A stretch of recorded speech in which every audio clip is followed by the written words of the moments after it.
business features have come a long way, and it's changed from a book to a CD, and now it's an online publication where you log into to a website. Thank you, Mornay. So we are very proud to show you that version of 2019, and also to share with you how one can utilize. If I'm going to open it, it's going to show me. You see my mind on top. Someone called E56674. Well, if you can mute your mic, that would be great. All right, so welcome again for those that have joined us. So this feature publication comes out once a year, and a lot of work has gone into this. So a big thank you to Doris Vermeulen and Dr. Jerry Mwagiru, who are the two editors for the South African as well as the African version. And it's obviously part of your subscription service that you receive from the IFR. So I'm going to just introduce Doris and Jerry to you. They will take you through the rest of most of the webinar for the rest of the day. So Doris is sitting to my left, possibly your right. She's waving at you. And Jerry is sitting next to her. And then also we've got Dr. Mwagiru, you all might know, IFR director. And with us in the room, we've got Brian Ganson, Prof. Brian Ganson, who was one of the contributors to the actual Business Future publication. And to my right, possibly on your left, is Chantal, and she's been putting together all and the website. She's been building that side of things. So just so that you know who is all in the room. So I don't know if you ladies want to say something before we actually start the preview of the business features, which we want to show everybody. I would just say welcome and thanks for being here, and it was a really exciting journey. We are a little bit excited because it is now over and we are ready to share it to you. So especially me and Chantal yesterday when we put the last little touches on it, we did a little rain dance here in the hallways. So yes, a lot of excitement from us. Yeah, I would agree with what Doris has said. We have definitely been looking forward to the conclusion of this 2019 publication. It's been really interesting and insightful and good fun to put together. And hopefully the contributors that are here and online have also enjoyed the process along with us. So thanks for being here as we share some of the contents. All right, and also to mention, we've got a few of the authors that are joining us online as well. And they will be contributing towards the later part of the webinar, but you will see when that time is up. So I'm going to hand over to Chantal now, just to take you through the current 2019 version of the Business Futures, to give you a bit of a taste of what you can expect, and also just to show you what we've been working on. Chantal, yeah, thank you. I'm going to disappear off the screen because I'm going to stand by the screen that's behind the camera. Can I exit out of this? Escape on the... All right. So this is the homepage of the new Business Futures website. Chantal, can I just interrupt you quickly? Sure. We will obviously be sharing the link with you so that you can know where to find this, as well as your login details that is specific to your organization and how that works. So Chantal's already logged in, and this would be the page that you land on. So when you receive the link and you click on it, it will prompt you to enter your username and password, which you will have received with your link. And when you enter, this is the homepage that you'll see for Business Futures South Africa. And basically the homepage would cover our themes, cover a message from our editor, and our themes would be displayed on the homepage like this. And you can enter any of the themes from this area or from the menu, which is on the top. So go into social. Yeah, I just want to show them the menu that's on the top. So if you look above this image, there is navigation, renewal of business, social capital, sustainability, etc. You can click on any one of those. social capital. Yeah, let's go. I'm going to go into social capital to show you what the landing page would look like for this theme. And it would consist out of 2 very well-written articles, 2 videos, which you can play and watch on this page, which is embedded from YouTube. And then we would have a set of statistics that could be viewed as well. And it's available for download in a PowerPoint format. If I could just show you what an article would look like, for instance, you click on one of these articles, and this is What a cool one. so every article has also an audio version which you can play on the page directly. South African Migration Futures, Brian Ganson. Or directly under that is an option to download that file if you want to place it on a flash stick, for instance, to play in your car or anywhere else. And then the article will be displayed as a web page for you to read. And this is basically the format of each article. The videos, Yeah, that's okay.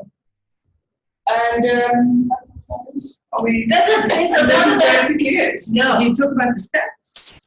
Should I show them the stats? Yeah, Because that's the also a lot of functionality work. of So if I go back to social capital, I just want to show you an example of what type of stats we'll have, and what you can do with it. Where's the half children? Sorry. No, right in front of you. The difference that I'll job. There we go.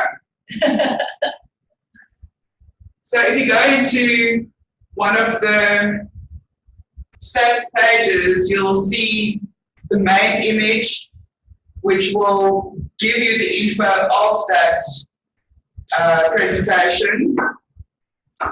It will have a description, and it will also have an option to download the PowerPoint format should you want to use it in your presentation yourself. Correct? Cool. Yeah. Okay. And that's it. Yeah. Can I go back? You just click on PowerPoint again, Okay. and that one over there. Should I press that button? Yeah. There we go. There we go. Yes, please. So I think before we carry on with Doris starting her side, her part of the actual presentation, are there any questions? I think the best way to pose a question would be just to enter the Zoom group chat if you can, and just send it to everyone.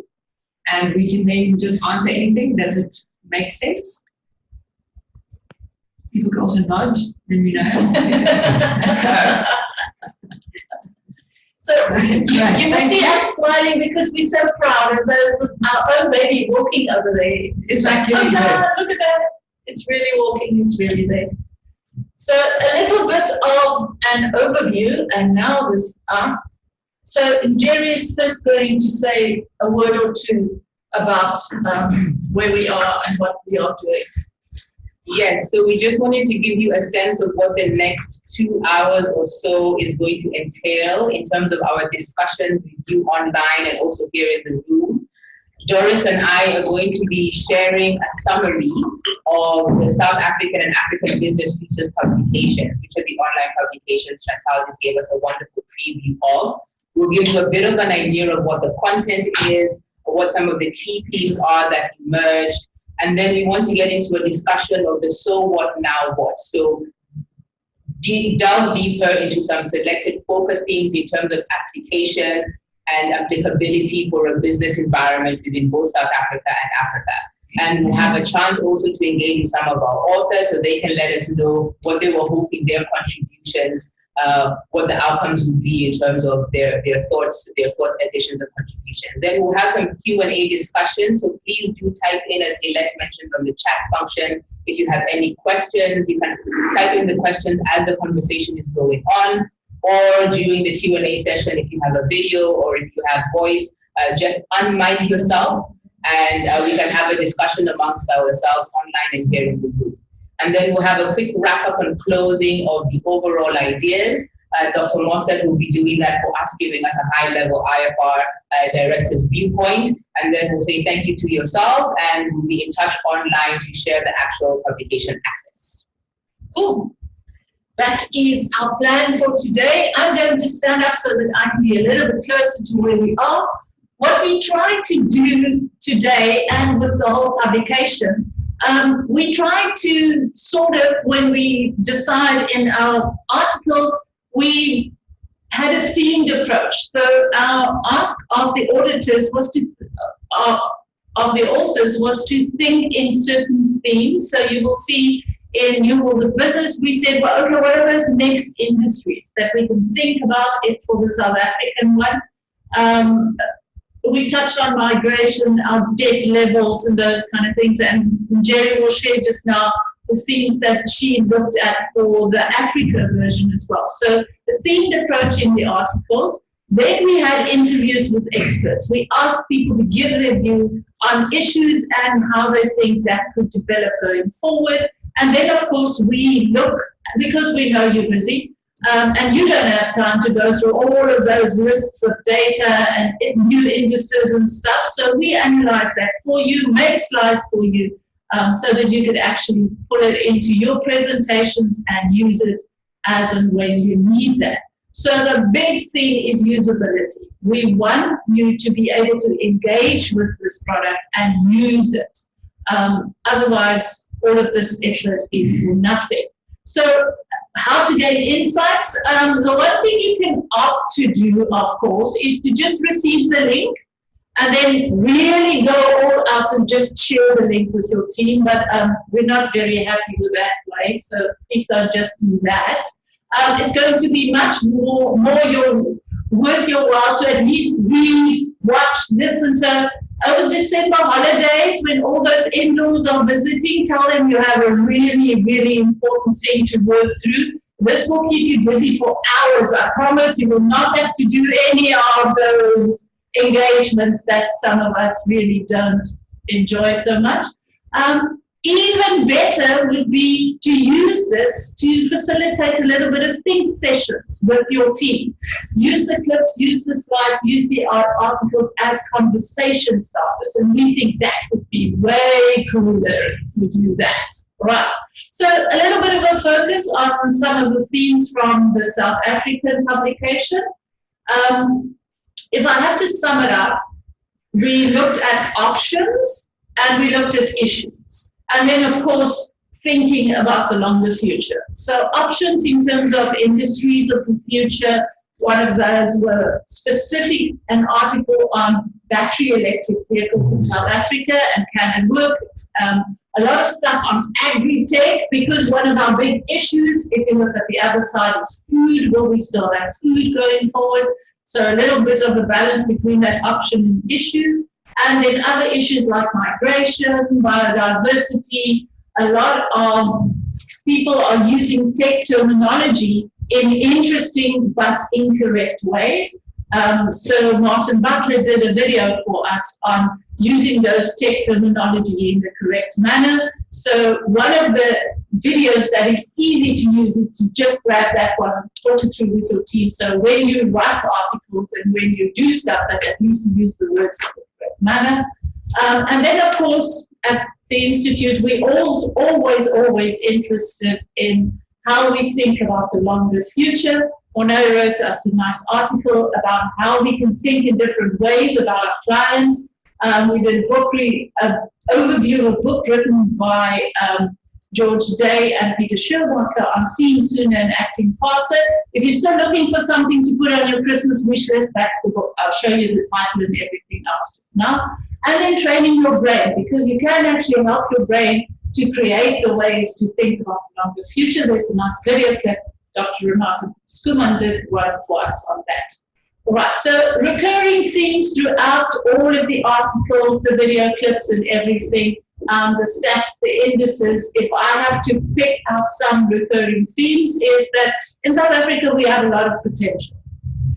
The next one is that our issues are complex. It is not simple or merely complicated problems. We have seriously complex issues, and that is going to be really, really hard to approach, because a complex problem, even to identify or describe the problem, is problematic already.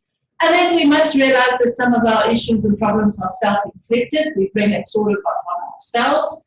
And then we try to approach some of these complex issues with our inadequate ways of wanting to just fix it with one thing, and that doesn't always work.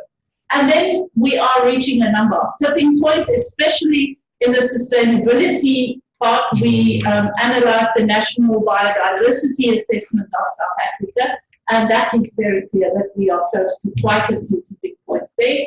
And then some of our neighbors are actually outperforming us. For a long, long, long time, South Africa was sort of the shining light on the African continent, but some of our neighbors are actively outperforming us. One example, for instance, is the taxes that comes from the Doing Business report in the World Bank Group. And this slide you will find in the New World of Business category. If we just look at the way that some of our neighbors have made it a lot easier to pay taxes, Rwanda actually reckons that any business would spend just about 95 hours per year on doing their tax stuff, whereas in South Africa, you would probably spend 210 hours. 210 is still better than our Nigerian neighbors at 347. But Mauritius, for instance, it has the lowest tax rate of 22%. So some of our neighbors are actively looking at making it easier to do business with them. And in that sense, they are slowly but surely gaining a lot of ground in terms of being a feasible option for a potential investor to invest in our countries. And then in terms of the tipping points, this slide comes from the sustainability topic. And the one that made me stay awake for very many hours was how we sort of disregard the importance of water, and that we're not really focusing on water. What this indicates on the slide, where I've circled it for you, is the level of protection of rivers and wetlands in South Africa. And if it's red, it means there's no protection, and if it's orange, it means it's very poorly protected. And 100% is the full bar. So if you just look at the rivers and the wetlands, that is a very, very scary image. And if we don't have water, a lot of other things just knock over and just become not feasible anymore. So that is one of those scary slides. But even though we're reaching tipping points, we do have options. And in Malvi's article, one of the things that she commented on, and Malvi, if you're online and you want to say 3 words, you are welcome to. Same for Karen. Malvi wrote an article, and in it she referred to the fact that only 17% of South African people are actually climate literate. It means that you understand what climate change entails, the definitions of that. And then she wrote a really cool scene that might just as well take place in the 2060 UN meeting. That was a really cool one. And then Karen shared with us her cleverness and I learned so much from the article, and there's a video as well because there's very big words in the article. So we did a video as well so that she could explain some of the big words to us, of the cleverness from the soil. And then Sine shared insights about emerging agricultural technologies and a very nice story about Joseph's 2030 farm, where he incorporated current methods but augmented it with beautiful technologies. So now then, Karen and you guys, if you're online, it would be really nice to hear a word or two from you. Let's hear. They're both online. They are online. And Malvi has unmuted. So Can you hear me? speak to us. Okay. Well, I think first of all, thanks for the opportunity to write this. I a lot of fun. Okay, we can't hear you. Can you do that a little bit louder at all? Okay, let me see. Maybe can you hear me better now? Yeah. Okay. Now, I just wanted to say first of all, thank you for the opportunity to write a lot of. Now we're sorry, man. We really can't hear you. Karen, do you want to say something? I'm not sure if you guys can hear me well. Can you hear me? Karen, we can hear you. If you can speak a little bit louder, that would be nice. Okay, let me get closer to the computer. So just in terms of soil and the tipping points, I think we study the microbiology of soil, and it's going to be something that becomes more and more important, and we see it globally happening. Our concern is that we're lacking behind in terms of application of technologies that will make life for farmers much easier. So I think at that point it's really important to talk to people from various areas to understand how we can apply those technologies more efficiently. Cool. And just to know that a lot of research is being done, and that there are cleverness out there to access, and that we sort of have this little bit of a disconnect between the farmers and the researchers, and just to get to each other and share the information. Yeah, absolutely. We work as ecologists in laboratories. We write up our research findings, but we never think about how we can apply this on a practical level. And it's something that I've learned now to do to a certain extent, is how to transfer this knowledge and help people understand what goes on in their soils. And we've got a couple of people who's getting on board now. Yes. Which is really cool. It's a growing movement. I think it's something that will become unavoidable to everybody. I believe the topic of a microbiome is going to become household terms that people use, not just to describe the soils, but to describe the environments and even what goes on in their bodies. Beautiful. Thanks, Karen. You will also, yes, so Melvy's indicated that she's put headphones on, so she can maybe speak. okay, Melvy, please try again. We would like to. Okay, I'm trying again. Can you hear me? Yes. Okay, great. Okay, so I think just shortly, I'll say thanks. It was fun. I enjoyed writing this. But I think for me, the takeout is that, you know, climate change and the challenges we are seeing now have been coming for a lot longer than I think most people will really allude to.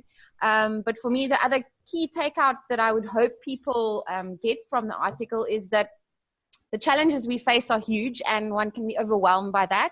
And it's easy to just say, you know, as a single individual, it's too big to take on. But I think that the key in our change really lies in individuals taking action. I mean, I know whether people love her or hate her, Greta Thunberg, she's, been on both sides of that line, but she has got people talking about it. She has got people taking action. So, not everybody has the abilities to do the things that she's doing, but certainly on a small level, on a household level, on a business level, on an individual leader level, we all have opportunities every day to do small things differently, which can contribute to the type of change that we need to see. Yes, thank you. And you will see right at the end of Melvy's article, there's a nice inspiration challenge to say, well, okay, just you go do what you can do. And I found that very inspiring. Melvy, thank you very much. Thanks, Doris. You will also see a nice video clip from Wandile Sishlobo. He's the chief economist at AgBiz. That's the business association for everybody in the agriculture value chain. And we spoke about, will we still have food to eat in South Africa going forward? And that he also shared some of these very nice insights there. And then about migration, while we have you here, Brian, one of the quotes that I found interesting there was that contrary to global headlines, about 86% of international migration within Africa is not primarily related to conflict. Yes. You want to say something? Because we tend to think, oh, yeah, these people are just moving because they are fighting. And I guess what I would say is, the entire study of this issue for me was actually a good reminder of the challenge if we want to make practical progress in an area of separating out the noise from the truth, right? We love that in foresight. But again, how nuanced we need to be, because it turned out, as people who read the article will see, that migration is a flashpoint for many other issues around economic opportunity, around corruption, around my own fears and aspirations for the future, and that makes a problem appear unsolvable, because how do I solve the migration problem turns out probably to be the wrong question. Yeah. So I was forced in an interesting thought experiment, which hopefully comes through a little bit in the article, to say, wait a minute, are there different lenses on this that actually let us get a little bit more traction and create more possibilities for action? And I think there's always a difficult side. We end with the metaphor that we have to look in the mirror and say, who am I and how am I acting as a citizen? But as soon as we ask that question, it creates, if not endless, then a variety of avenues for people to take action. One of which, maybe just to end, coming back to the fact that most of the people who migrate in Africa are doing so simply to build a better life, is in a climate where the government is saying we need desperately direct foreign investment, that to remember all a migrant is a direct foreign investor. Oh, wow. A beautiful perspective. Thanks, brother. Thanks. Thanks, and thanks for the contribution. It's really an insightful article to read. And then about practicing foresight, we have to say something about that. From the Global Competitiveness Report, I extracted this bit about the future orientation of the South African government, and our dots are not really in very nice places in terms of practicing foresight, because the 7 on the right-hand side is actually more towards where you want to be. So that's one of the stats that we can see. And then a little bit about the content that we put in there. We have a video clip from the chairman of the Association of Professional Futurists, Dr. Jay Garry. In his other life, he's also a professor of strategic foresight, and he did a video for us on foresight being a team sport. And then overview with a lot of quotes and things, so that if you don't really have time to read the book, there is a short little overview with a lot of the things extracted from the book. But for your wish list, put that one on your wish list. Buy it for each other. Buy it for your team. That is really a cool book to read. See sooner, act faster. He plays a lot with his version of what a vigilant organization would look like. In their view, the opposite of a vigilant organization is a vulnerable one, and you don't want to be a vulnerable one, you want to be a vigilant one. And then, of course, our own director wrote us a very nice article on the different ways in which you can look at your customer. Do you want to say 2 words about it, dear Mr. Auster? Yes, but the first thing I'd say is that you'll notice that whereas the other author had a photograph of himself, mine is a photograph of my thinking rather than my face, which is the better option. The article is really written from a strategic foresight perspective. In other words, it tried to link futures to strategy. And you can't talk about strategy without thinking about the customer or the client. And so the article really uses the principle from complexity theory known as multiple partial views to look at innovation from an entrepreneurial perspective through the lens of 4 potential customers or clients, as you can see there.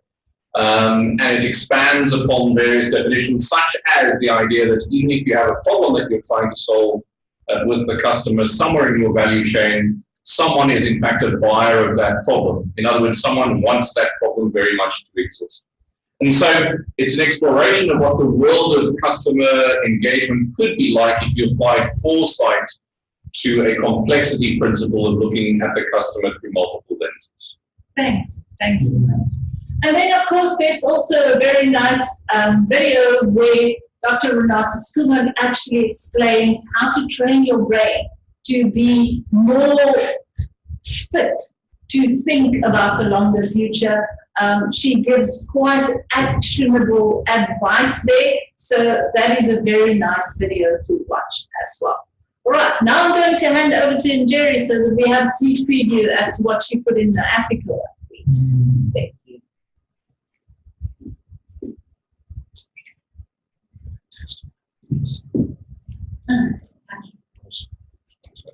Great, thank you, Doris, and South African Business Futures authors. Here at the IFR, we also really enjoy reading each other's compilations and seeing what the different ideas are, because it cross-fertilizes and it enriches the work that we're doing across the two different portfolios. So I'm going to speak a little bit about the content in the African Business Futures publication. And before I get into that, I wanted to share a little bit first around the approach to creating the 2019 publication and why we can see the interest that's coming through from the South African authors. We'll also be engaging some authors from the African Futures publication. But the approach to creating the 2019 and in general the African Futures is first and foremost to ensure that we're rigorous and looking at current trends and tapping into thought leadership so that they can give us an interpretation of what they think emerging futures are. So we really see the process also as a way of horizon scanning for ourselves. If you're one of our subscription clients and you have been receiving our publications throughout the year, and we cover quite a number of interesting themes. For instance, in the African Business Futures, we spoke about the drying up of Lake Chad, we've spoken about the pharmaceutical industry, we've spoken about trends of democracy throughout the year.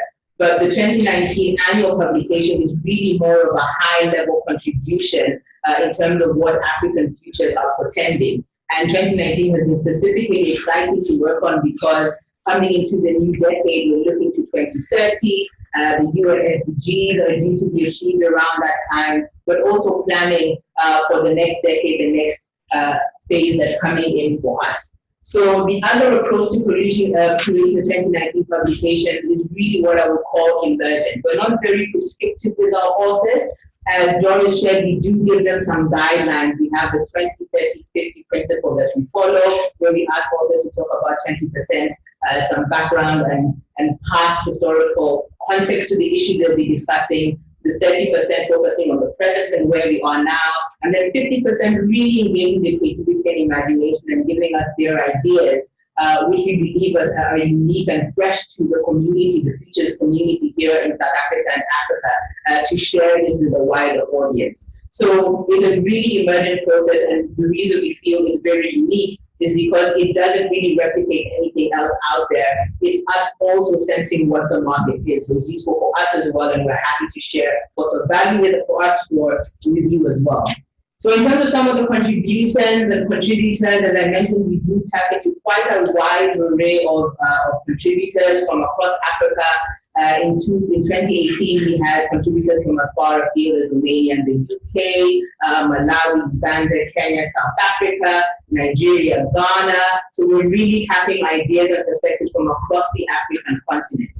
And these contributors are experts in their field. They come from a wide variety of sector areas as well. And they touch on different topics. And I think importantly, they touch on things that are passionate and that trigger their own interest. So what you see in the content that you receive is really people who have reflected on the content that they're sharing.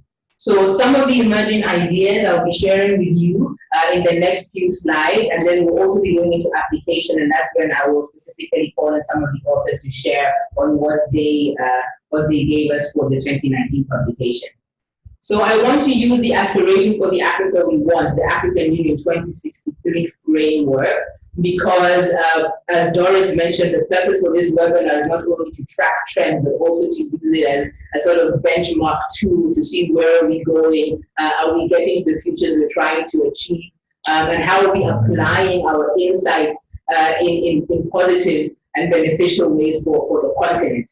So I want to locate the conversation with specific regard to the Agenda 2063. So about a 40-year time frame for this particular webinar discussion. And I think what's interesting, this is the second 2019 annual publication I've worked on. In 2018, the themes that came out were really around education, international higher education, investing in particular growth sectors and investing in the youth, the growing youth population on the continent, and then also some focus on security, particularly in terms of growing military bases from foreign governments on the continent, such as China and Djibouti, and then also health. We had some articles on wine and tobacco. That was 2018. And then in 2019, I think also reflecting the dynamic that Doris shared about, which is that we're looking at both options, but also tipping points. I think the 2019 reflects this trend within the thought leadership space towards more of a focus on what do we need to do to address the crisis issue that we can all perceive around us. So some of the themes that came out really addressed energy, youth, capacity building, and sustainability, particularly in energy. And let me now take us through some of the particular ideas. So these are the themes, and I'll just talk quickly to some of the topic areas that were covered and that came out in the content that we received from our contributors. So under security, and Brian touched on the issue of migration. Xenophobia was really the security issue that was explored, but it was within the wider context of migration and what this means in terms of financial security as well as physical security and the many drivers of both xenophobia but also mobility of different nationalities around the continent. Then we also take a bit more of a tech focus and we talk about cybersecurity, but here we also look at issues of bias, so how are algorithms creating security issues specifically for the continent, given that the systems are not really designed for the demography that's represented on the continent. And then we also have 4IR, A New World of Work. I don't know if Deirdre is online. She is online, yes. Okay, we have one of our authors who contributed to the 4IR, A New World of Work and the technology and innovation theme, Deirdre Sampson. She is a futurist here at the IFR, and Deirdre will be asking you to share a little bit about your ideas in a while. And then we also have some focus on green tech. So how are we translating the available technologies in the crisis climate towards uplifting women from lower income backgrounds on the continent? So how can we take the revolution, the green revolution, to the grassroots and maximize on the sort of lack of legacy infrastructure there, but also contribute to uplifting the many struggling populations that we find in rural locations and villages. Then we also have ecological entanglement. I would say our articles and the art of decision making are probably the more conceptual ones. Ecological entanglement really looks at issues around systems thinking and how we can reflect leadership models more around what we see in nature. And how can ecological systems inform our social systems, our organizational systems as well. And then we have an article on African art as a decision-making tool. And I think that these two articles are probably good indications of the deeper philosophical drive that I feel the 2019 African Business Futures publication has, which is all of the authors, all of the video contributors seem to be driving towards a deeper shift in mindset, where we can begin to harvest more of the indigenous knowledges, indigenous practices, but also the indigenous experience that is located on the African continent. So how can we begin to look for fresh models? And I'll be following specifically on Vernon. We've got a very interesting article that talks about meganthropic nature. And then the last three themes, New World of Business, Social Capital, and Sustainability. The New World of Business themes within African business, within the African Business Futures is really the theme that gives us an overview of where are we going in terms of driving trends for the continent. And this year, we're focusing specifically on African trends towards 2030, looking really at our progress towards achieving the UN SDGs. But then we're also looking at practical application tools that organizations can use within their internal environments. And the value of mentoring and capacity building is one of the touch points there. For social capital, we have one of our authors online, Mandita Mandi Logu. She's a lecturer at the University of Cape Town and also was a Mo Ibrahim Governance Fellow. And she'll be sharing some of her views. I'll let her have her own voice and share some of her views around the youth dividend and why this is important for the continent. And then we also have a conversation around the new social contract in the new world of work. So how can organizations begin to shape the new world of work in terms of a new social contract with their employees? And Deirdre, this was an idea that came out strongly in your article too, so feel free to add your commentary there.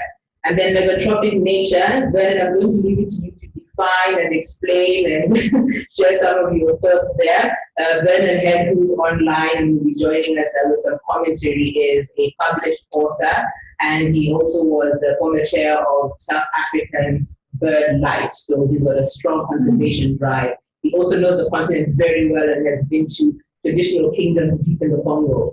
So we're getting some on-the-ground insights there. And then our last article looks at the energy, water, food nexus in South Africa, and using South Africa as a case study. So what are some of the positives that come out in general? We're at the business school, a lot of you are corporate, so let me give you the good news. We still have 6 African economies on the fastest growing economic growth trend list. We've had some changes in the country list, but most of them have sustained since 2018. And we're anticipating that we will still have a good showing into the next decade or so. The research from Harvard is looking up until 2026, 2030. We should still be seeing African economies performing well on the global market. So economic growth looks good, but of course we know that GDP is not the full story. It's also very much about translating those benefits to upliftment of social communities, and we need to see much more work in that direction.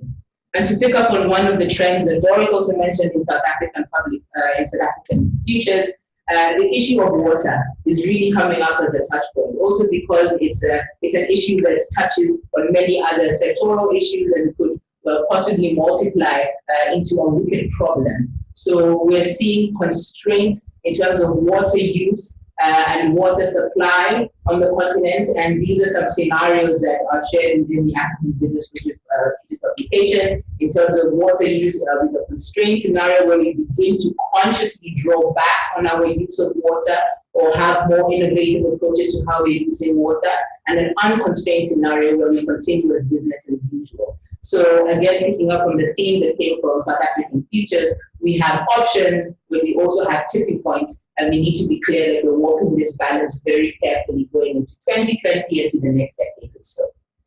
And now I want to invite some of our authors just to share quickly. Vernon, I suggest we start with you. I gave our authors a few guidelines for their inputs, and specifically to share why they wrote the article, so to share their passion, why they feel it's important for African business futures, but also what they would like to come out of it. So the so what and the what now. Vernon, would you like to unmute yourself and share a little bit about your article, and then we'll move on to Mandy. Hang on a minute. Can you all hear me? We can hear you all here, yes. As you mentioned, Jerry, I've traveled widely and written widely all over Africa. And the question that I ask is, what is this thing called wilderness that is the catalyst for me and the sustaining generator for ecological economics on our continent? And perhaps what is the relevance of the primordial memory it holds within the context of the Fourth Industrial Revolution?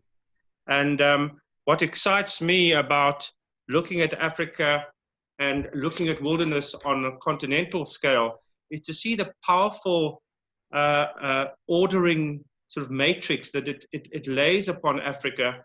And within this place called wilderness, we have, through our bad behavior, created great rareness. And this great rareness has great economic value, and it will only get more important as we run out of everything. And so I'm very interested in how that becomes more and more important on the continent and acts as a structuring system for how we develop and structure our cities, our rural buffer zones, and wilderness. And when one looks at for example, the power of biodiversity and how biodiversity owns this precious thing called the gene, and the whole economy behind that. It becomes very exciting for me, and Africa is almost this canvas waiting to be explored and packaged for the world along those lines. So for me, wilderness is a huge and powerful structuring system in Africa that's waiting to take over. Thanks, Vernon. Thanks for that. And your article is also very creatively written. And I appreciate that you stuck to the brief to ensure that you brought imagination and creativity to how you share your ideas. And are there any concrete models that you would suggest businesses can actually take from how wilderness or nature is structured on the continent in terms of the work that you've done? Well,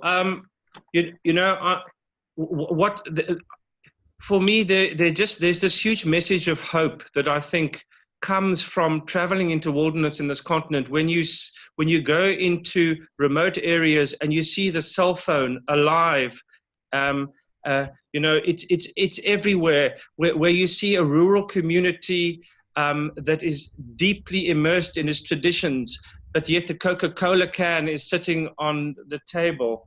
Or perhaps in the dust, you realize that there's this sort of cross-pollination happening in Africa.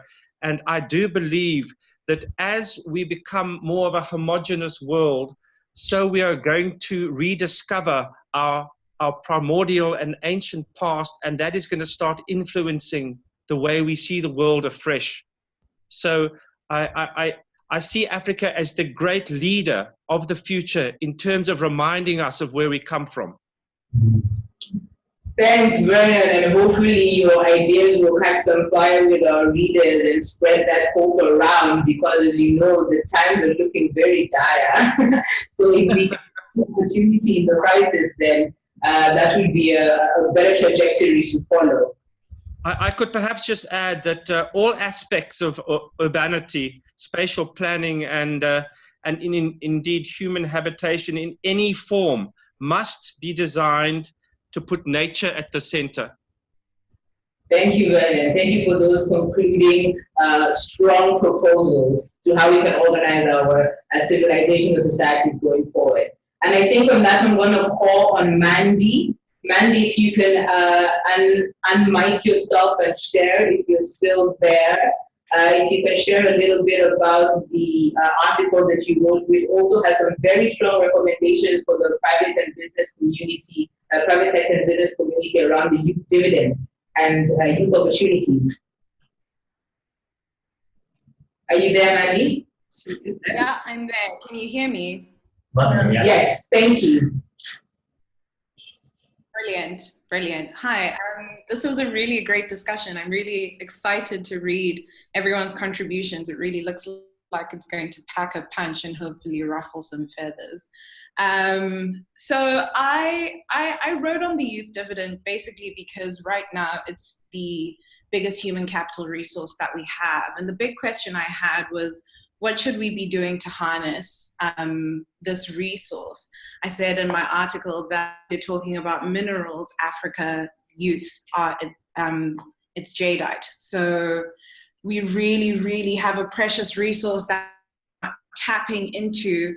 And really the aims of the article were to re-emphasize the critical role of African youth towards the Africa we want. 2063 is around the corner, believe it or not. 2030 is even closer, and to probe the business community, which I don't often get to do, so I had much fun writing this article, to probe the business community to plan strategically into how they should be contributing to this biggest resource for Africa's future, but more importantly for their own relevance. Because, I mean, by 2027, Africa's working age population will be at 57.7% of the continent. So that will be young people. That's ages 15 to 64, that's 57.7%. And by 2050, young Africans will constitute over a quarter of the global labor force. That's huge. And yet the business environment is at its lowest in a decade in Africa. And there's clearly a big disconnect because we have a general increase in GDP across the continent. African youth are subject to a skills gap continually, where they are educated, but they're educated for the wrong market. They're not educated for the African market. And one of the things I do propose, or I do probe the business community to do, is to fund the education for the skills that they need, to provide some form of incentive for the skills that they need in the future, whether it's agri-tech, whether it's ICT, and to get on with it really, and to make a valued contribution in that sense. Because really the burden of youth employment and the future of Africa, and where the youth are concerned, really does lie in the private sector. I mean, this morning, President Cyril Ramaphosa was at the union buildings, and I picked two things he said. He said, the local business must be at the center of the investment drive, and government relies on the private sector to create jobs and must create a conclusive I wrote that wrongly. Government relies on the private sector to create jobs, and government must create a conducive, there we go, my own handwriting, a conducive environment for the business community to thrive. So the private sector is in charge of creating jobs, which in South Africa, unemployment is currently at over 6 million. So out of about 57 million people, you have 6 million unemployed youth, and these numbers haven't peaked. The benefit as well for the business community stepping in and being an active agent in creating future for the African youth is that they get to control the narrative, and also they deal with a lot less red tape and a lot less bureaucracy than governments do. So we, in the academic and policy spaces, sit down, have conferences, as I'm sure you're all aware, have amazing nuanced discussions, put forward policy, but we have consistent and persistent challenges with implementation. And the best way to leverage government is through capital. So that's really the biggest appeal I'm making, for the people with the capital to step in and leverage government to do something, and as well to shape their own futures. In terms of concrete action, I've already spoken about the education aspect when it comes to incentives. But also from a gendered aspect, it's really important to look at educating women so that they could have access to the decision-making table, and to nuance the conversation from a gendered level. In terms of getting them to even be educated, we need to focus a lot of the CSR efforts within African businesses and the private sector in Africa around water, sanitation, and hygiene initiatives, so that young girls and young women still do have the same opportunities as males their age. We need to give finance to women-owned SMEs, because the global economic output could be 28 trillion by 2025 if we include women in this space. We need to fund and mentor not only women SMEs, but young SMEs as well, because the private and the public sector can't provide all the jobs that are needed.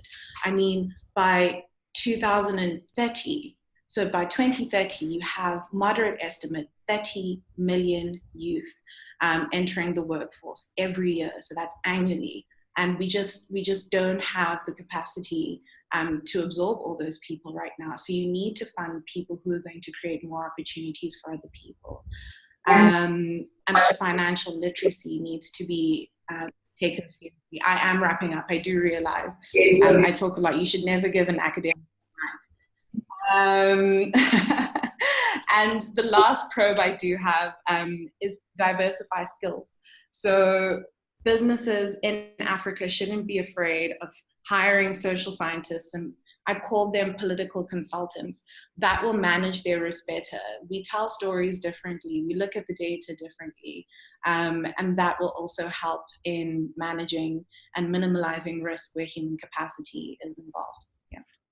Thank you. Thank you for that very comprehensive contribution to this webinar. For your passion, because I know that you are very well sort of versed on youth issues because you're active within the youth space, both within an academic but also as an activist and somebody who's a board member in your own family company. So I know that you speak from many lenses, and thank you for that. And I think Sorry, can I just say one last thing that might appeal to the business community as well? Really incentivizing it very quickly. The African Continental Free Trade Agreement is something that's currently being rolled out. If done correctly, it could contribute $6.7 trillion to the African economy by 2030. So that's also an aspect when we're thinking about migration, moving youth around, and including youth into the space. Yeah. I think that, thank you, because you actually followed up on my point, because I was going to say the 30 million added youth population and how business is going to respond to that. I think the African Continental Free Trade Agreement gives us that glimpse of a light at the end of the tunnel in terms of responses and options that will begin to emerge to absorb this massive capacity that we're seeing become much more active, both in terms of an insecure but also in terms of an opportunity generating trend. And then I wanted to give one few more moments to Deirdre to share quickly on her new world of work. And I think it follows well from Nandeepa's strong suggestion that the business community should be engaged in mentoring and educating the youth. And Deirdre's article speaks a lot around how organizations can actually engage in upskilling the youth and a new social contract around that. Deirdre, are you there? Yes, I am. Can you hear me? We can hear you. Right. Yes, it actually builds on very nicely to the youth and businesses. And I think what has been happening is, you know, change has brought about a lot of fear of the unknown, the fear of the future. People's security, their esteem, their values are being displaced or destroyed. And as a collective society, we face this challenge of managing the tensions between changing and maintaining equilibrium.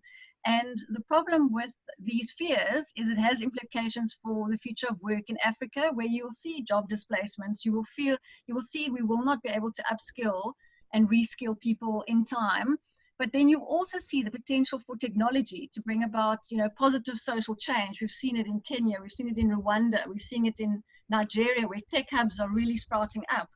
And the potential systems impact is huge from an economic context, from technology, the demographic challenges that have just been spoken about. And the reality is the middle class will probably take the hardest blow.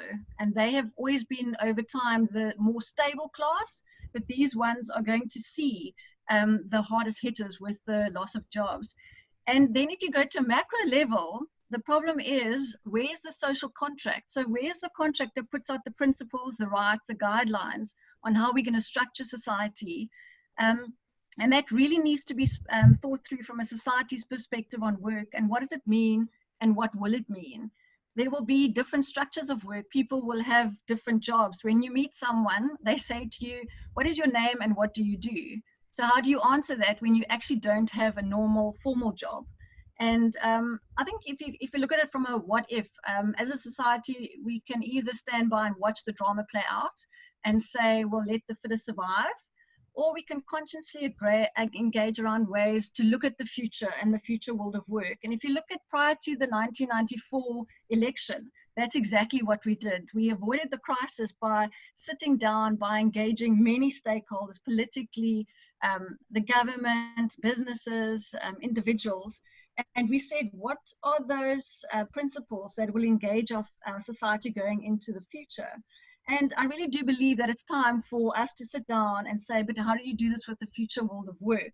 And for it to be an inclusive engagement. So the government needs to sit down, schools need to sit down, organizations need to sit down, and individuals themselves. And I just, you know, the way I ended the article is really about saying, if we fail to do so, future generations will have the right to judge us harshly. because really it goes down to the soul of what people are and will be going forward. Thank you very much, Deirdre. I would say from Mandy to you, because the harsh judgment has strongly begun. And indeed, I think the new social contract is the call that we're beginning to hear sort of reiterated in many different spaces. We recently had at the Institute for Futures Research, the Club of Rome conference, where one of the key themes was the new economy, new finance, but also the new civilization. And the reason the Club of Rome had come to the African continent was because there's this strong, growing perception, at least within particular spaces, that our thought leadership, our practices, our processes, which are very still strongly linked to our cultural and indigenous heritage, have got something alternative, something fresh, something new to offer. So African futures are both that sort of loop back to what we've always known, but also repurposing it in a way that's relevant for the context.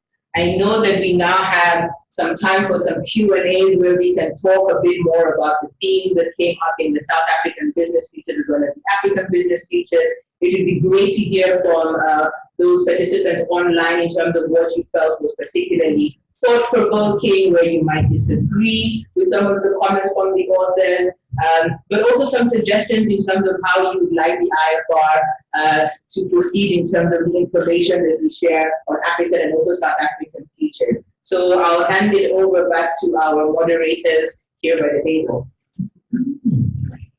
All right, so I have no questions on the chat yet. Can I assume there are no questions, or are people still thinking? Always thinking. Maybe we can give like a minute or two. The thinking is good. For reflection. You're welcome to ask a question.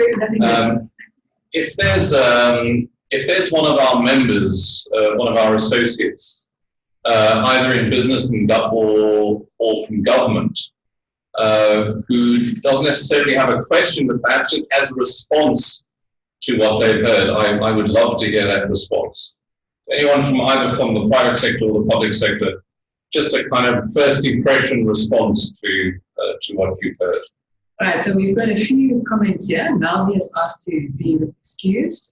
Karen has also asked if she could go, and she said it's a fascinating conversation. Congratulations for the publication. Gerrit van Schalkwyk, his mic's not working, so he said a comment from government, a brilliant body of work. How do we get decision makers to move beyond the short-termism? Yeah, that's great. Gerrit, this is probably one of our biggest challenges that we face at the IFR. And if we had the magic bullet, we would share it. But it encourages us to work on this problem. I think it's the right problem to work on. We're not going to stop trying. No, we'll keep pushing. But I think there is a lot of progress. One of the big points that I recognized earlier in the year was that we saw a massive tender coming out. And one of the requirements in the tender was that somebody on the project team must have a formal qualification in foresight or future studies. Wow. And it was a government tender that actually came out on a project, and they wanted somebody on the project team to actually have a formal qualification, preferably a master's degree in future studies. So I think we are making a little bit of progress, although of course we would like it to be a little bit faster, but stuff is moving, stuff is happening. We also see that from the IFR and the kind of requests that we're getting from a wider audience than what we used to. We get more requests to come and think, to do commission research, to facilitate think days. So I am mildly optimistic that we are gaining a bit of ground.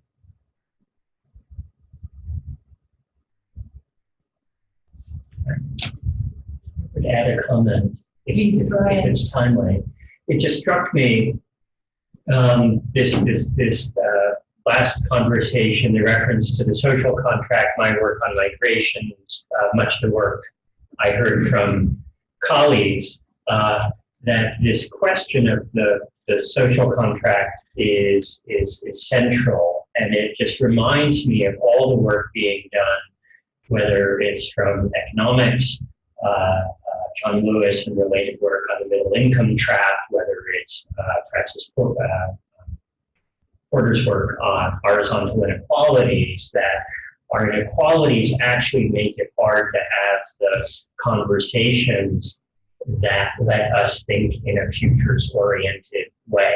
I think Ramphele talks about the degree of inequality that makes true human interaction impossible. And I'm wondering whether that isn't worthy of its own inquiry, which are what are the real constraints on futures conversations, and what might we do, and what have people, because I'm sure there are people listening in who have faced that and overcome it. But to actually treat that as a researchable sort of question worthy of an answer. Yeah. I think if I was to add in response to Harriet on how do we shift decision makers and governments away from short-termism, and pull on Doris's optimism that even within our engagements, we had a lot of focus on the so what question, so what about futures, so what about foresight. But we're seeing that as, the international geopolitical, environmental, economic, financial context moves more and more into a tipping point territory. There's increasing interest into not only the so what, so we're seeing more understanding of the value of futures and foresight, but we're also seeing more engagement around the now what question. So futures is not just a nice to have, but how do we action the insights that we have? How do we actually take this knowledge and information that we can gather and that's widely available? How do we analyze it in a relevant way and apply it to actually address our crisis? Because I think at this point, solutions are not necessarily the issue. I think we're moving more into issues around implementation. Yeah. There's no further questions coming through. I'm not sure if anybody wants to comment, maybe share some views. This is an opportunity to do so. People are very good at muting their mics today. We told them to mute it. This is now the time when you unmute the mic and speak. Right. So we're muting the mic, not the person. Not the person, no, it's just the mic, not the person. Nothing more? No. No, coming through. I have a question.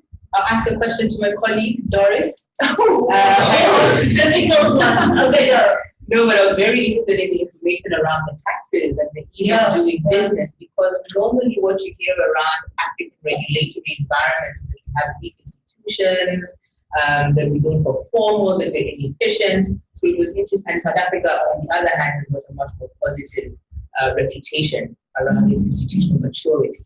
Yeah. So how did you yourself receive this trend that apparently other African countries seem to be picking up their game? I consistently took 5 countries because they're the ones that we heard mention of such a lot. So I took South Africa, Mauritius, Rwanda, and then Kenya and Nigeria, because they're the ones that when people talk, they're more or less the ones that we mention of. And I took a number of indicators to sort of compare them. The taxes one that I shared there was one. And what is consistent across all of the indicators that I used is that especially Rwanda and Mauritius went a long way to make it easy to do business with them. And they are reaping the benefits. They're getting a lot of investment. They really are focusing on the next industries that are growing. They are approaching the whole thing of changing things from so many multiple levels. So they are upskilling people. A while ago, I was on this Africa-wide conference on what we should teach the next generations. And the people from Mauritius and Rwanda, they were just there. They were miles ahead. The kind of topics they put on the table was not even on the lists of many of the other people from other countries. So on multiple levels, Mauritius and Rwanda, and if we think about the history of Rwanda, very recently it was going really bad. And Mauritius was a poor island, apart from the sugar and a little bit of tourism. And now it's a major player. They are putting up industries that are really growing. You want to say something? Yeah, I think that I just feel compelled to intervene because our center was part of a major international study of business environment reform in Africa, commissioned by DFID, UK Development Aid. And we were able to look at Ethiopia, Rwanda, Uganda, Sierra Leone in depth and the broader policy environment. And like most things we talk about, a fair amount of nuance is required because there is no and often a perverse at a macro level relationship between business environment reform, fragility reduction, and human development.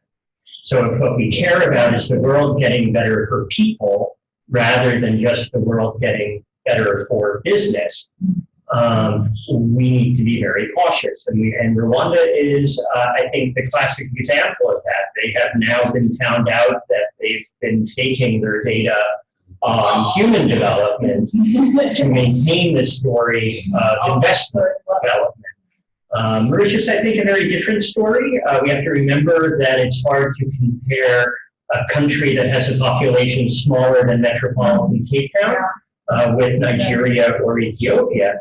I want to do a shout out to Ethiopia, on the other hand, because Ethiopia, we found, was one of the very few examples where there was a conscious effort to direct business environment reforms in a direction that was most helpful to the little guy. Right? They were really focused on how do we connect smallholder farmers to international markets. What are all of the things in the way of the little farmer and their better life? Whether that was land reform, legal reform, investments in transportation, border reform. And so, like most things, these indices pick up very blunt findings. And it's our job, I think, always to push down and say, okay, but that tax rate of 22% in Mauritius, to what extent is that just making them a tax haven, which will attract investment? To what extent is that really improving Africans' lives in the way, for example, as our colleague pointed out, free trade would help many smaller producers? Cool. Mentioning the free trade, I spent a few days with a growers association of one of our big crops in South Africa. And one of the things that they are afraid of is actually the African Free Trade Agreement, because that would, they sort of do the local supply, but if the African Free Trade Agreement kicks in, and that product can freely come into the country from other African, very close by competitors that now have to pay an import levy, they feel that would actually cause them to lose massive jobs and would actually hurt them. So for the first time, I had to spend time, and my flight was delayed, so I had extra time to think about this, about we see all the benefits of the African Free Trade Agreement, and then we think, oh goodness, but somewhere there could be some people that are not so excited about this and sort of have their view, because that would actually hurt our South African local industry. Some of them. Right. And I tried to say, but okay, doesn't that also give you options to export some of your excess capacity? And it was sort of a bit of an easy for some of them. But they were only focusing on, no, we have to keep. So I think a lot of thinking and conversation is probably still necessary, and really thinking through where this could go in terms of opportunities. Yeah. So we've got a comment from Gerard again, and he asked with a comment and a question: to what extent does cross-political focus exist in those countries that have succeeded towards social compact? Do we need a few common ascribed to policies that have bipartisan support? That's what I asked the hard That's your question. Well, actually, I wanted to throw that out to Mandeepa because you had been quite strong around, first and foremost, the need to include diverse voices, also the role of government. So I think the question is about cross-political. Yeah, so to what extent does cross-political focus exist in those countries that have succeeded towards the social compact? Yes. And would one need sort of policies that people have to ascribe to, to have support?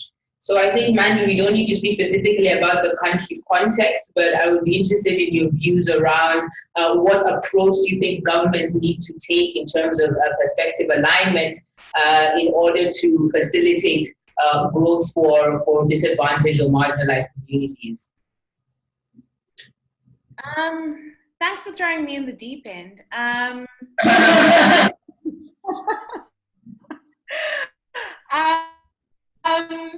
To be honest, I could answer this question from so many angles. I have it open in front of me, and I'm just going to reiterate it because it's a very dense question that we could probably spend an hour or two unpacking, but I won't do that. I already spoke too much. To what extent does cross-political focus exist in those countries that have succeeded towards social compact, okay? And do a few common ascribed policies that have bipartisan, okay, I see where we're going here. Okay, so the countries that have done well, I'm trying to look for a case study here. So East Africa is doing quite well at the moment. I'll give a region.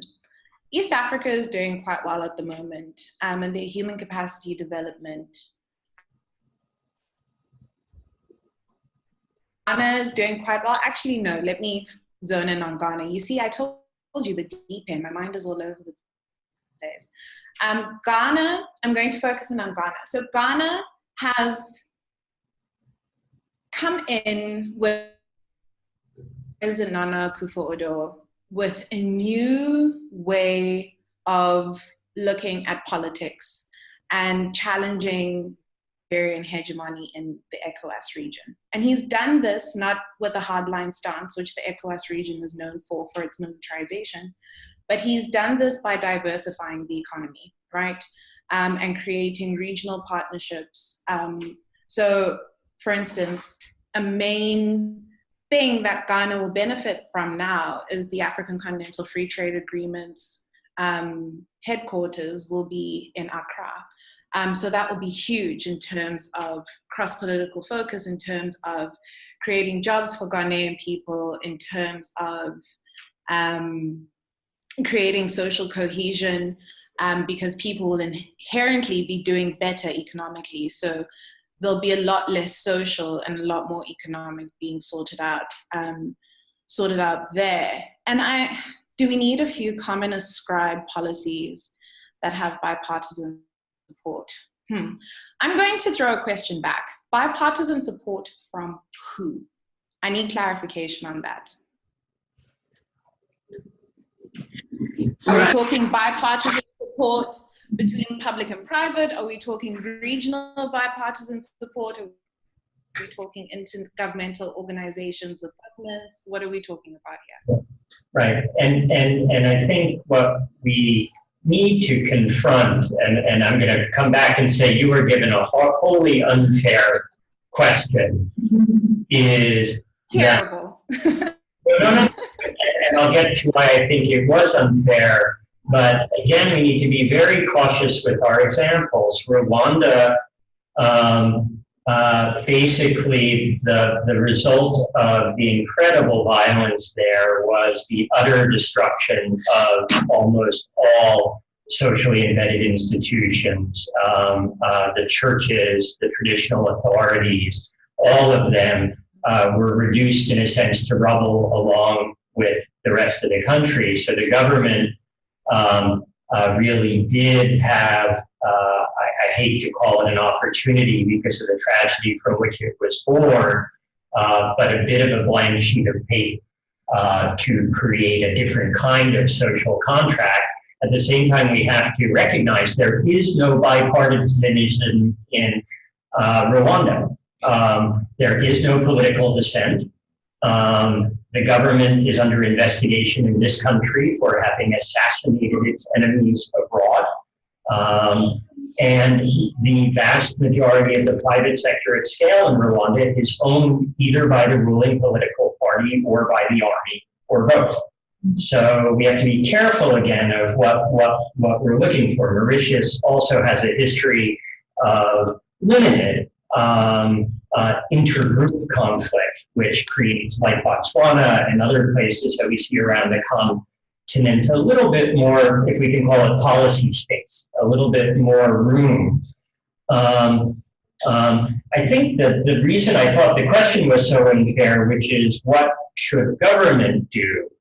And I think from our research, government is assumed to have agency in this area, when in fact, at least our research tends to show that the more fragile the environment, the more government is a reflection of our relationships with each other in society than it is a shaper of our relationships in society. And therefore, this is, I think, and again, to leave our associates with a to-do list that really matters. The so what now is the better the relationships we form in society across existing fault lines, whether that's big company, small supplier, whether that is urban, rural, whether that is black and white here in South Africa. Every step I take to improve the social connections and cohesion in my private life increases the capacity for government to reflect and act on that greater cohesion. The answer is until we all get out of our chairs and start talking with each other and solving problems together, men and women, we could go on and on and on, because the divides aren't only racial or interethnic in Africa. There's so many dimensions. But until we get out of our chairs and start fixing our relationships with each other, governments are terribly constrained. So, sorry, just Hanif has come back to answer the debate. I don't know if you saw. He says political parties and trade unions are the bipartisan support that he's referring to. Right. I can give a quick response to that. All right. One of the many indices we look at is the Global Talent Competitiveness Index, and certainly on that index, there's a direct correlation between the quality of relationships between government, business, and labor, and the overall, not just economic success of the country, but individual well-being of the citizens. It's one of the strongest correlations. But the question is, where is the agency? Yeah. And I would like to... No, absolutely. And I'm just going to make a comment on the Rwandan case. And there's been a lot of work done. And there's a very quick article that was in the conversation earlier this year by Nick Cheeseman, just commenting on how the Rwandan case is very specific to itself. As you rightfully say, the Rwandan case is very centralized within executive government, but also within creating social cohesion and bipartisan support, whether it's with political parties, trade unions, or reflecting on the agency of government itself. The element of the personal is political is very important. And one thing that Kagame does get right, and a lot of the governments that are doing well, that have got the things that they have got right, is they've understood that basic core concept that the personal to each and every citizen, so bread and butter issues, then becomes political. And yes, Rwanda is not the most liberal country, but people that do live in Rwanda and young people that are in Rwanda, if you interact with young people, it's a youthful country, obviously, because of the history. It's a very feminine leaning country because of the history as well. But a lot of those people are secure. A lot of them are finding jobs in government, and a lot of them have buying power. And I don't remember who said it, but someone spoke about the middle class suffering the most at the end of the day. So you need to take care of the personal, before you can think of any bipartisan support. Just a roundup comment, not really a question or anything. Yeah. Great. So no further questions. I don't know, Morné, maybe you want to wrap up first, and then yes. End early. Thank you so much, colleagues. It's been absolutely amazing. I've learnt a bucket load full. It was a departure for me personally this year, not to have been so intimately involved in the publication. So I want to firstly thank and congratulate our two editors, Doris and Jerry. As all of you as editors and authors know, it is an enormous amount of work to produce a publication of this nature. And then I want to thank our authors who've taken the time to make a contribution. I'm on a little bit of a personal mission at the moment of intellectual activism. I'm absolutely sick and tired of the attention that Kim Kardashian is getting, and would much rather have Vernon, Mandeepa, and Deirdre get, and well, Brian gets a lot of attention, but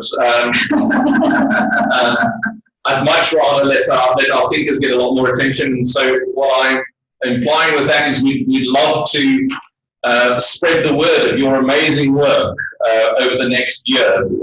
It'll be another year before we launch another publication. And so we'll be in touch with you as our authors on how we can communicate some of those important lessons that you've given us. And thank you very much for doing that.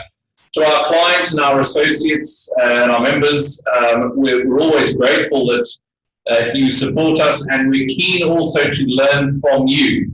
And so, if I may, I'd love to encourage you to tell us about where it gets stuck, where it gets difficult.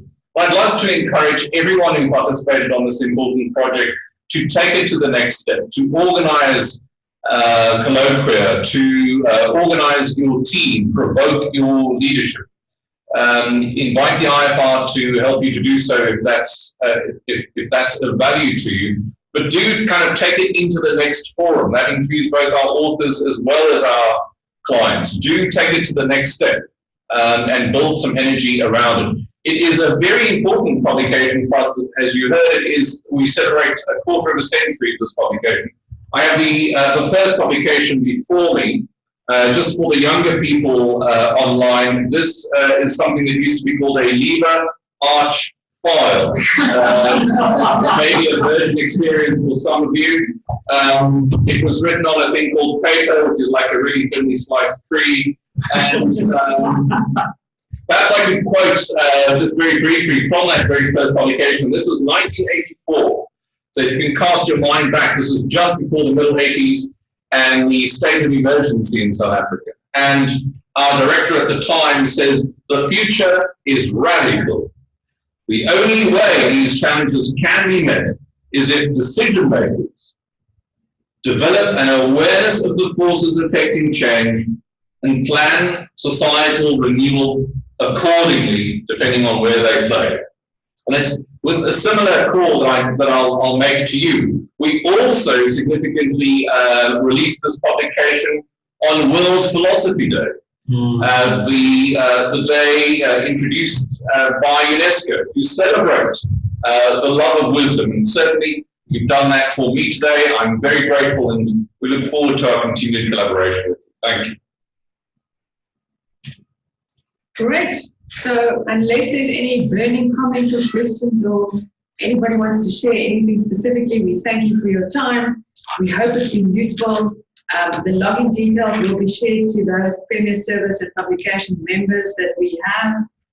If you are not yet a member, or if you know of someone that is not yet a member, please talk to myself or anybody else at the IFR, and we will gladly send you the invoice to bring you on board. Just kidding. So thank you so much. You all have my details, so you're welcome to connect that way. I think most of you might know Doris and Jerry as well. We also have Deirdre and Karak online. They also facilitate these kind of things, so you're welcome to chat to them. But congratulations. We're going to open up some bubbly on this side to celebrate the launch of this momentous publication for us. And the last words, thank you so much. Thank you, Doris. Thank you, Morné, Brian, Chantal, and everyone. Thank you, everyone. Thank you, Bye. yes, thank you. I will end there. Thank you. Thank you. Well, I do actually have a bottle. Would you like some? I have a bottle actually. Just everybody. Yeah, we're going to bring you over.